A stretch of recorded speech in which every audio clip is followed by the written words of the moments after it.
Hey everyone, and welcome back to more tabletop RPG cringe.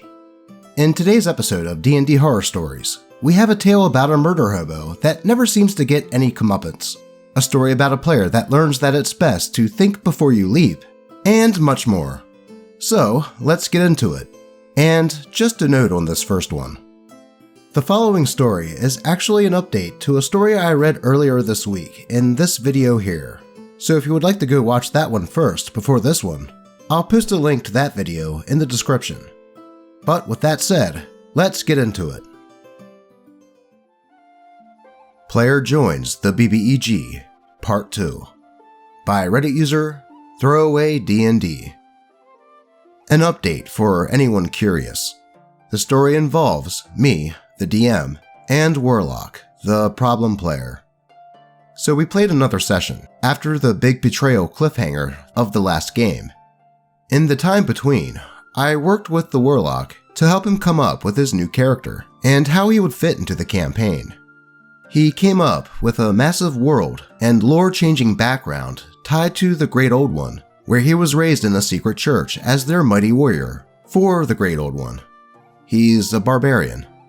I private messaged him, letting him know that I would have to make slight changes to his backstory so that it didn't break my world that we'd been playing in for 2 years now.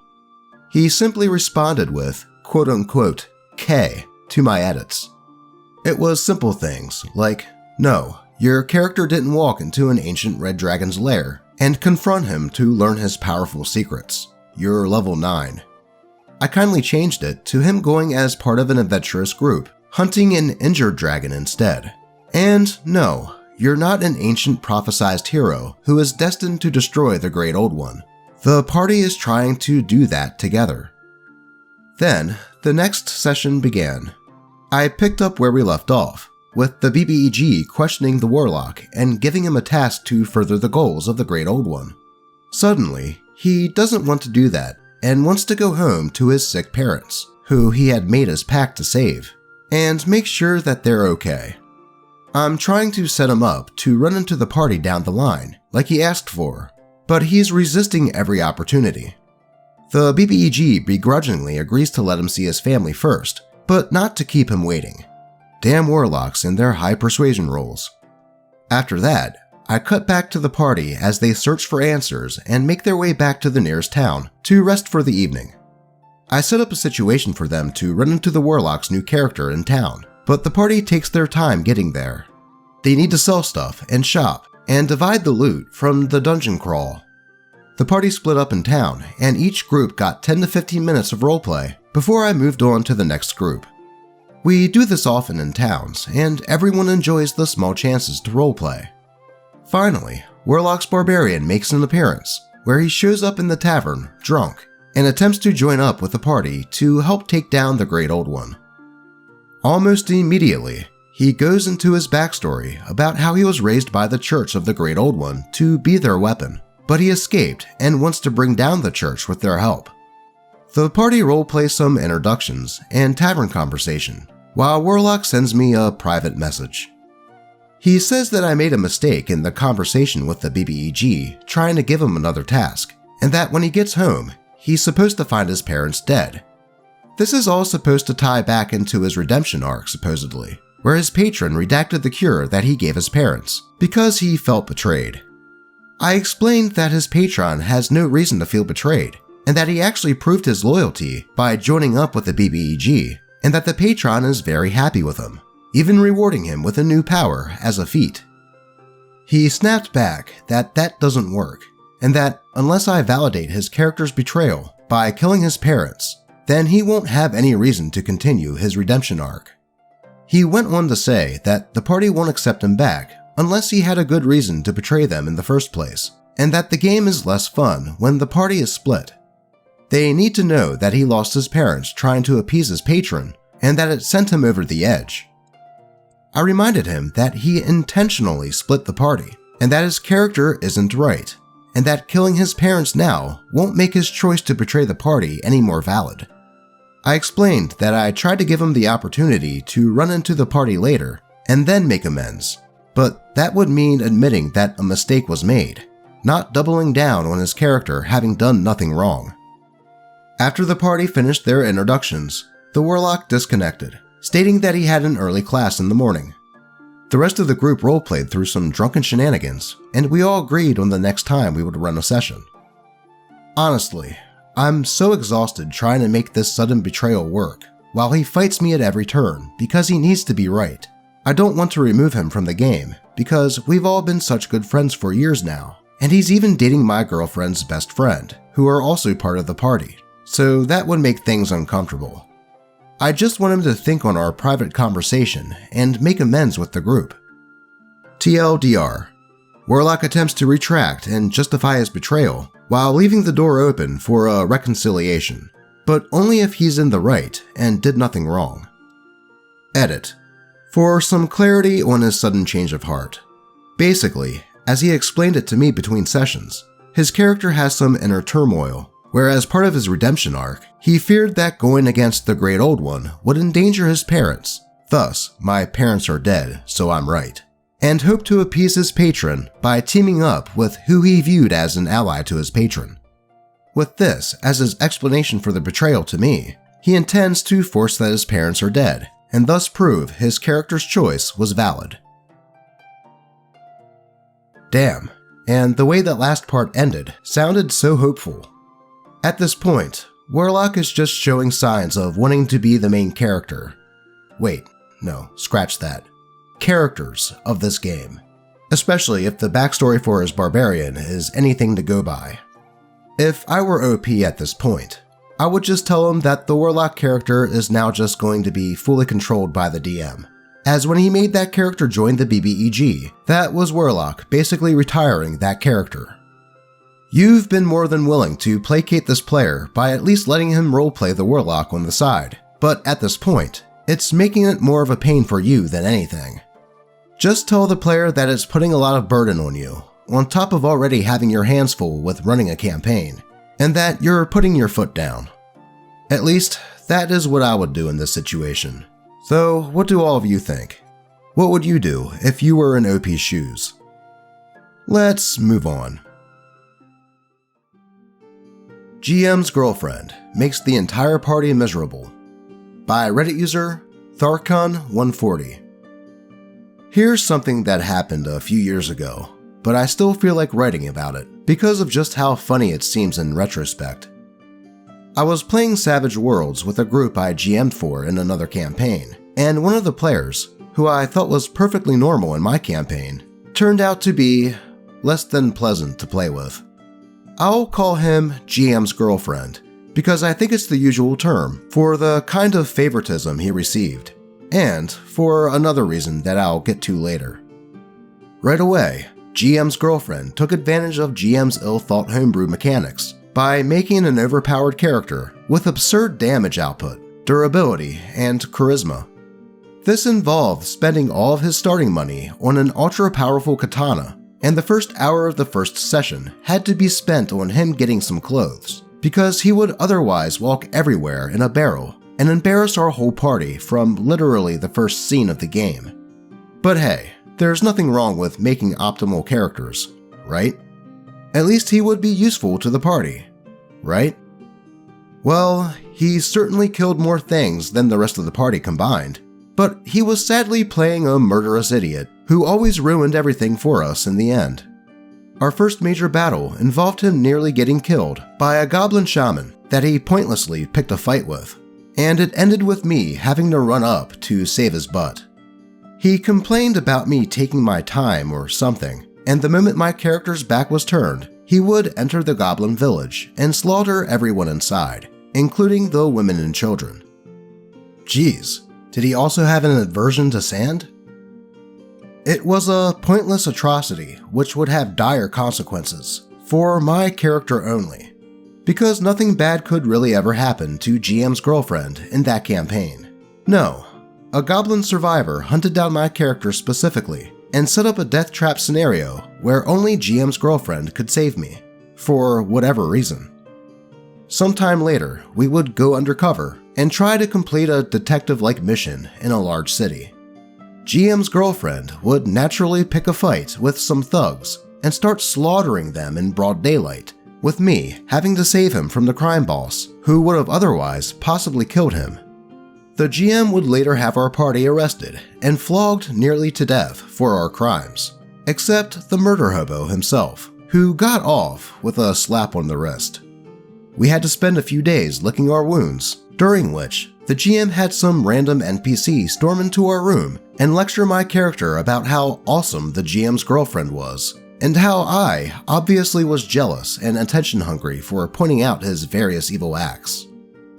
I stuck around for another session or two. Yes, I was dumb back then. But I eventually left when GM started quite literally dropping his favorite player, magical items from the sky. I heard another player join the campaign in my place, but he would soon have his character commit suicide to avoid dealing with GM's girlfriend any longer, and then leave the campaign as well.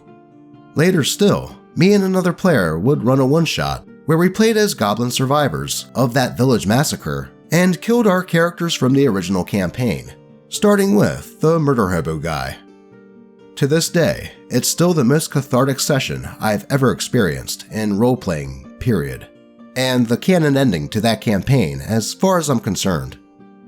Oh, and the main reason I'm calling the problem player GM's girlfriend instead of something gender neutral is because the GM's actual girlfriend was playing in that game too, and she got screwed over by the GM's girlfriend alongside the rest of us. She was a pretty nice gal, and a freaking saint in comparison. Well, normally I would ask why did you stay in that game for so long, but OP did say that he was young and dumb. It almost sounds like the DM was running a Murderhobo DMPC by proxy with his friend, and nothing bad could ever happen to that character. Either that, or that player had some dirt on the DM, and the DM was afraid to tell the player no for that reason.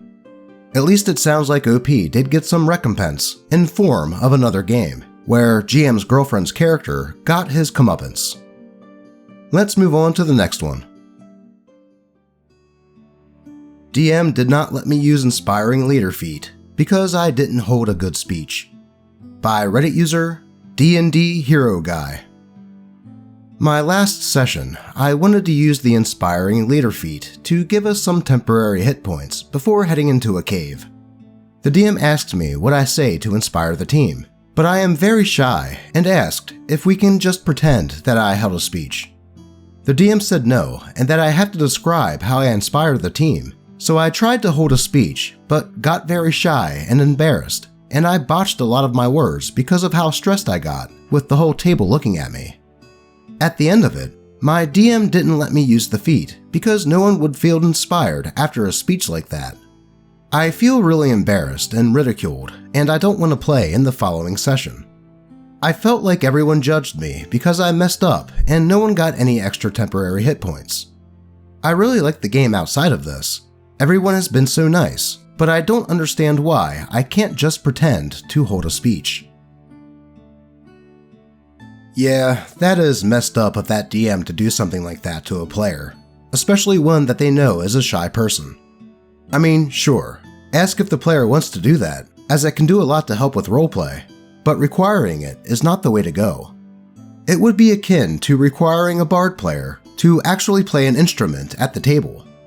My advice to OP would be to let the DM know how it made them feel, and if the DM doesn't apologize, then just find a new group to play with.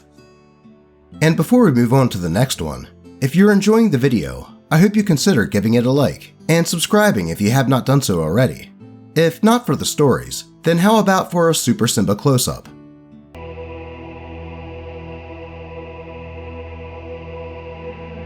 But, with that said, let's get into the next one.